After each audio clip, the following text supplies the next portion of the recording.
5 minutu besterik ez goizeko 9:00 eta bestelako kontu batzuekin aurrera egin behar dugu. Olgeta anibilizarie eta gure eguneroko kontualdiari ekingo gautzagu eta hurrengo minutuetan. Eta hezkuntza legearen zirriborroa aztertzeko asmoa daukagu. Orain aspaldi honen zuten gabiltzana da ekarpenak eta alegazioak eta egiteko epea zabaltzea nahi dela.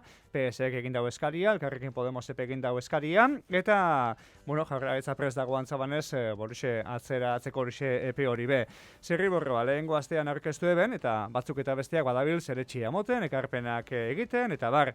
Eta gaur Euskal Herria Bildurena jasoko dugu, Ikoitza Arrese arduratzen da hezkuntza arloaz bertan eta gaur hementxe daukagulako. Ikoitza, egunon? Egunon, bai. Badaukazue lana beraz, ezta? Badugu lana. Besteak beste, esan dugu moduan, EPEA atzeratzeaz berba egiten gabiltz aspaldi hon, ezta? Eta okerrezpanago zu EPE, begi honez ikusten duzue, horrek adostasun zabalerako balio badau, ez? Bai, noski, ostiral honetan printzipioz bukatzen zan zuzenketak sartzeko EPEA, oinarrizko testuari, oinarrizko txostenari zuzenketak sartzeko EPEA, eta ikusi dugu hainbat eragilek eta konkretuki bi alderdi sozialistak eta Elkarrekin Podemos Izquierda Unidak, eskatu dutela publikoki epe hori luzatzea, denbora gehiago ematea zuzenketak sartzeko. Guk etxerako lanak eginda baditugu, zuzenketa horien norabidea badakigu nondik nora joango den, baina hala ere noski ez dugu inongo problemarik, inongo pegarik epe hori luzatzeko. Epeak ezin dira izan datak, ezin dira izan oztopo, benetan nahi dugun akordio bat lortzeko, ezta? Eta zentzu hortan, denbora gehiago barbaldin badaguk, malgutasun osoz denbora gehiago eskainiko diogu prozesu guzti honi noski. Okerrezpanago bihar batzarrema daukazue eta bertan horretaz berra egingo duzu, ez? EPEA atzeratzeaz. Bai, naiz eta beharra guk ikusten ez genuen, apur bat konpromisoa hartu dugu eta atzo bertan erroldatu genuen hezkuntza ponentziaren bilera bat egitea, eta printzipioz bihar bilduko da, ostegunez, eta bertan erabakiko da epe berriak zeintzuk diren. Bazain geratuko gara eta ikusiko dugu, baina hori bihar izango da. Aurretik baina, zirriborroa aztertuneko genduke zeugaz, eta besteak beste, hor esan dugu, eta berbetan hori gara, makina bat eragileak parte hartu da bela, ponentziaren bat eratu zala augustia lantzeko eta bar, lanketa handia eginda antzabanez, eta hori zue positibo moduan jodozu, ez? Gero, zirriborroan, han esandakoak gehienak bentsa batu diralako. Bai, guk uste dugu hezkuntzak herri akordio bat behar duela. Ez gaude edonolako gai baten inguruan hitz egiten, ezta? Eta hezkuntzak herri akordio bat behar duen bezala, behar du herritar ugariren eta agente askoren parte hartzea ere hori aurrera eramateko. Badakigu, kontziente gara, lortzen ari garen akordio hau eta egiten ari garen bide hau alderdion arteko akordio bat izango dela eta legebiltzar barruan ematen ari den bide bat dela. Baina lehenengoko aldiz, modu parte hartzaile baten hezkuntza eragileekin batera lantzen ari garen akordio bat izaten ari da, eta guk hori oso positibo baloratzen dugu. Okerezpanago urria bukaeran hasi genuen lan hau, urria bukaeran hasi zen hezkuntza ponentzia biltzen, eta ordundik hona, 3 hilabete luze hauetan, 100 eragile inguru pasatu dira. 100 eragile horrek dira hezkuntza eragileak, dira hezkuntza fakultate ezberdinetako dekanoak, dira hezkuntzan urteetan zehar lanean egon diren adituak, dira ikastetxetako zuzendaritza taldeak, guraso elkarteak, ikasleak, hainbat eta hainbat eragilek eman digute beraien iritzia, azken finean jakin nahi dugulako zer nolako hezkuntza sistema nahi dugun irudikatu urrengo belaunaldientzat, ezta? Eta 2030, 2035 etorkizun hortan zer nolako hezkuntza sistema irudikatu nahi dugun, eta horretarako funtsezkoa da parte hartzea. Horretaz gain, urtarrilean bidai bat egin genuen Kataluniara, eta bertan Kataluniako esperientziak, Kataluniako positiboki baloratzen dituzten gauzak, dituzten gabeziak ekarri nahi izan ditugu ona, eta orain erreflexio guzti horiek jasotzeko eta biltzeko unea iritzi da. Eta nik uste dut, prozesu hau ezin hobea izan dela, batetik legebiltzarraren ateak ireki direlako, eta herritarrek ere zuzenean parte hartu ahal izan dutelako, eta bestetik, erdietsiko den akordioa bata izan edo bestea, hezkuntza sailak Jaurlaritzak hartu duelako konpromisoa etorkizuneko lege hori honen arabera egingo duela, eta honen arabera diseinatuko duela. Eta beraz, nik uste dut prozesu ineditoa izan dela legebiltzarrean, eta hori balioan jartzeko eta oso positiboa den gauza bat izan dela. Hezkuntzak eta hezkuntza legeak ertz asko daukaz egia esan, baina badagoz puntu batzuk behar da nagusitzen diranak, ezta? Eta bat asko aipatu izan da aurretipe, eta orain bebai segregazioarena, eta hori konpontzea aldera bentzat, neurriak eta legea egiteko bai eskatzen da. Neurri batzuk eta iradokitzen dira lege honetan, zelan ikusten dozu hau kontu hau? Bai, horre guk aspaldi esan dugu, ezta? Diagnostiko ezberdinek, diagnostiko askok esaten digute gure hezkuntza sistemak duen arazo larrienetakoa badela segregazioarena. Gero eta hezkuntza sistema segregatzaileagoa daukagu, eta egia da segregazio horrek erpin asko dituela. Gaur egun ikasleak ikastetxetan segregatzen dira hizkuntzaren arabera, segregatzen dira sexuaren arabera, segregatzen dira jatorriaren arabera eta baita maila sozioekonomikoaren arabera ere. Eta azken bi hauek dira nolabait larrienetanikoak nahi bada, ezta?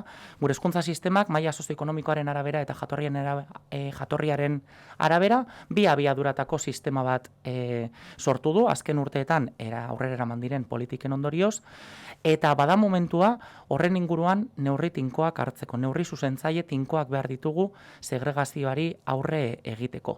Egia da, azken urteetan neurri ezberdinak proposatu izan direla, garatu ez direnak, eta guk uste dugu, Euskal Herria Bilduk uste du, badela momentua tinkotasunez heltzeko segregazioaren gai honi, eta horregatik Euskal Herria Bilduk behintzat proposatu duguna da herri akordio bat behar dugula segregazioari aurre egiteko. Jakin badakigulako, neurri zuzentzaile horrek hezkuntzatik, eskoletatik etorri behar direla, baina eskolak bakarrik ezin diola aurre egin segregazioaren gaiari. Horregatik, segregazioaren kontrako herri itun bat beharko genukela iruditzen zaigu, eta nik behinola aipatu nuen akordio honek zerbait agerian utzi bar baldin badu, edo zerbait atera bar baldin bada akordio honetatik, hori da segregazioaren kontrako neurri zehatzak behar direla, eta bestetik euskalduntzean jauzi bat proposatu beharko lukela. Orduan iruditzen zait, ondo bidean irudikatzen duela zirriborro honek, hasierako zirriborro honek, segregazioari aurre egiteko borondatea behintzat, baina egia da ere, badela gehiago sakondu daitekeen atal bat, eta horregatik guk behintzat segregazioari aurre egiteko neurri zehatzago eta definituagoak proposatuko ditugu. Zein da sakondu leiken atal hori? Gehiago sakondu leiken atal hori? Esan dudan bezala bata bada segregazioarena. Segregazioak aipatzen da testuan, eta esaten dute, ondo bidean lerrokatua dagoen kontu bat bada ere, gehiago sakondu daiteke, eta neurri zuzentzaile zehatzak behar ditu, eta gainera aurrera begirako herri itun bat beharko genuke segregazioari aurre egiteko. Eta gero badaude beste faktore batzuk askoz ere gehiago sakondu litezkenak, ez? Eta izan daitezke hezkidetza eta politika feministei dagozkionak, izan daitezke laikotasunari dagozkionak, izan daitezke hizkuntzari dagozkionak ere, izan daitezke gobernantza eredu berri bati dagozkion atalak ere bai, eta nik uste dut akordio honek zerbait falta badu nolabait badela etorkizunari begira, behin akordioa erdietsita, hala posible balitz, urrengo guna zer egingo dugun, ezta? Eta horretarako neurri zuzentzaile eta deklaratibo ez gain behar dira neurri programatiko zehatzak. Urrengo urratsa zein izango den ere markatu beharko luke akordio honek. Publikotasuna beti goten da eztabaida honen erdigunean, eta horretaz bez hauek ere txia mondozu, ezta? Eta horretxe dago, ikastetxe publikoak, itunpekoa horretxe dagoz, finanziazioa bai, zein da zegoen ikuspegia? Bai, guk honekin ere nahiko argiak izaten ari gara, ezta? Guretzako sistemak pibotatu behar du eskola publikoaren baitan. Eskola publikoak izan behar du Euskal Hezkuntza sistemaren ardatza. Baina gaur egun dugun errealitatea badakigu zein den. Gaur egun 50% eskola publikoak dira, beste 50% itundutako ikastetxeak dira, eta errealitate honetatik abiatu behar gara, errealitatea bera eraldatu nahi badugu, ezta? Guk uste dugu gaur egun indarrean dagoen ikastetxeak ituntzeko kontzertazioa emateko sistema guzti hori eraldatu behar dugula. Eta kontzertazio unibertsal horrekin bukatu beharra dagoela. Gaur egun, edozein ikastetxek hala eskatzen baldin badu, kontzertatu egiten da, diru laguntzak ematen zaizkio, eta inongo filtrorik ez zaizkio jartzen. Eta guk uste dugu, txeke zuri horrekin, kontzertatuari ematen zaion, txeke zuri horrekin bukatu behar dela. Zer egin barko litzateke? Gure ustez, kontzertazio unibertsal horrekin bukatu beharko litzateke, eta benetan epe ertain baten behintzat, gertuko norabide hortan behintzat, kontzertuak konpromiso zehatz eta tasatuen ordez trukean nolabait esatearren lortzeko prozedura zehatz bat definitu beharko litzateke. Ikastetxeek konpromiso zehatzak hartu beharko lituzkete, adibidez, ez segregazioarekin, doakotasunarekin, hizkuntzarekin, eta bar konturekin. Eta baldintza horiek betetzen dituzten ikastetxek soilik eskuratu halko lukete gure irudikoz finantziazio publikoa. Beti ere, esaten dudana, gutxien duenari gehiago ematen. Eta momentu honetan, iruditzen zaigu, desoreka horiek ikastetxen artean egon daitezken desoreka horiek gainditzeko, berriz ere dinot, eskola publikoa izan behar da hezkuntza sistemaren ardatza, eta bertan batez ere egin behar du administrazioak indarra. Oker espanago lege zirriborroan horren antzeko proposamena egiten da, ez da? Bai, aurkeztu zaigun zirriborro horretan, Euskal Hezkuntza Zerbitzua definitzen da, eta bertan parte hartuko lukete, konpromiso batzuk hartzen dituzten ikastetxe guztiek. Horren trukean, planteatzen duena zirriborrak da, euneko finantziazioa lortuko luketela. Guk hori nolabait, modu arin baten, titular nagusietan bada ere, egokitzat ikusten dugu, guk propio Euskal Herria Bilduk egin duen proposamenaren oso antzekoa delako Euskal Hezkuntza Zerbitzu horren definizioa, baina bai iruditzen zaigu, badugula oraindik ere, baldintza horiek zeintzuk diren definitzeko beharra. Esaten dut, errepikatzen dut, ezin dugulako edozein ikastetxe diru publikoz finantziatu, eta zer nolako neurri zehatzak, betearazleak, bete behar dituzten, hori oso argi gelditu behar da gure ustez itunean ere. Edozeinek diru publikoa eskatuta ere ezin duelako diru publiko horrekin nahi duen egin, eta esaten dut, ez segregazioa baldintzetako bat izan barko litzateke, euskalduntzea izan barko litzateke baldintzetako bat, sexu segregazioa ez eragitea izan barko litzateke zera baldintzetako bat, eta abar. Uste dut, dokumentuak gabezi hori baduela, baina, Euskal Herria Bilduk aurkeztuko dituen zuzenketen artean, horiek ere kontemplatzen ditugu. Euskalduntzea aipatu duzu, eta horrepe moten dau normalia mentzat zer esana, lege zirriborro honetan, besteak beste ikastetxeei autonomia handiago emotea bai proposatzen da, ez da? Hizkuntza lan egin eta bakotxak erabakiteko euren egoeriaren inguruko egoeren arabera eta askotan eskatu da, erakunde batzuk eta A, B eta D honek ere duenak desagertu egin beharko lukela eta holakorik okurri espanago ez da horri ikusten zirriborroan, ez dakizeu esan ikusten duzuen hau kontu hau? Bai, oso gai korapilatxua izan daiteke praktikara eramaterako orduan, baina argi dagoen gauza bada, 30 urte daramatzagula A, B eta D ereduekin, eta inork gutxik jarriko du zalantzan A, B eta D ereduek ez dutela gaur egun markatuta dagoen legea betetzen, alegia. Egun indarrean dagoen legeak esaten du, edozein ikaslek, izan eredu batekoa edo bestekoak, edozein ikaslek derrigorrezko eskolaldia bukatzean, euskeraz, zein gazteleraz, bi hizkuntza ofizialetan, maila egokia lortu beharko lukeela. Eta nik uste dut, eskola bateko patioa eta patiotik haratago ere begiratzea edo entzutea besterik ez daukagula, konturatzeko euskerazko gaitasun hori oso urria dela, eta azken urteetan indikadore guztiek esaten digute euskera gaitasunak behera egin duela. Orduan, lehenik eta behin, argi dago, egun indarrean dauden A, B eta D ereduen sistema honek ez duela funtzionatzen, beraz, beste zerbait behar dugu. Zirriborro honek planteatzen duena da, euskera ardatz duen eredu eleaniztuna. Eta guk, titular hori behintzat, konpartitzen dugu guk, ikasle euskaldun osoak nahi ditugu, eta gainera eleaniztunak nahi ditugu. Legeak esaten du, ofizialak diren bi hizkuntzak jakin bar dituela ikasle batek, euskera zein gaztelaniera, eta gainera, 3.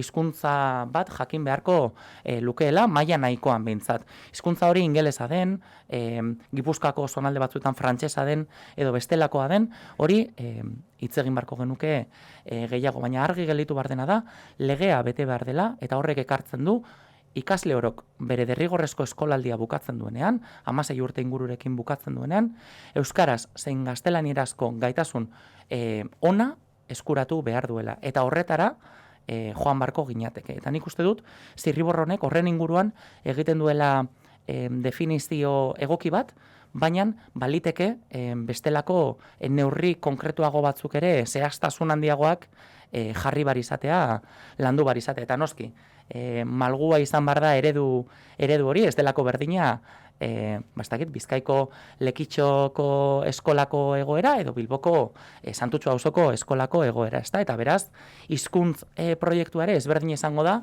toki batean edo bestean, baina horrek ezin du eragotzi bai Santutxun zein Lekitxoko eskolako ikasle horrek euskara gaitasun egokia eskuratzea. Etxerako lanak eginda zagozira esan dozuikoitz, zuzenketa asko aurkeztuko duzue? Zuzenketa asko aurkeztu baino, kopuruz baino nik uste dut zuzenketa tinkoak izango direla eta benetako ekarpena egingo diotela dokumentuari. Hemen nik uste dut norgehiagoka ezin dela izan nork zuzenketa gehiago aurkeztu. Eta Euskal Herria Bildu ez da joango dozenaka zuzenketa aurkeztera, baizik eta proposatu zaigun testu hori hobetzera.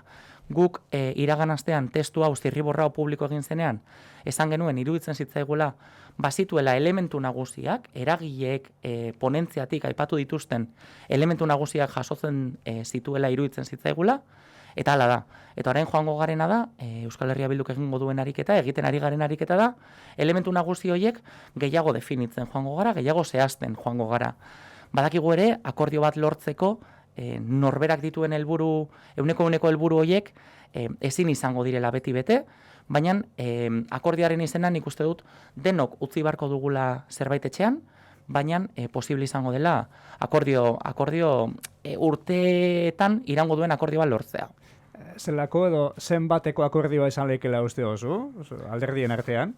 Aurreko ostegunean legebiltzarrean bertan esan nuen, hau ez da nola nahiko gai bat, hezkuntza ari gara, hezkuntza herri gai bada, gai estrategikoa da, azken 30 urteetan ez da lege aldaketarik egon gure hezkuntzan, eta benetan datozen 30 urteetarako balioko duen akordio eta lege bat nahi baldin badugu, herri akordio bat behar da, eta gure ustez hori legebiltzarreko 4 indar nagusien arteko akordio batetik pasatu beharko litzateke. Bueno, ikusiko dugu, badago lana egiteko, besteak beste biharko bilerea bortxa daukazue, eta erabakiak hartuko dira hor, epeen ganean besteak beste. Ikoitz Arrese, eskerrik asko, etorteagaitik, eta salpen guzti honek emoteagaitik. Baita zuei ere.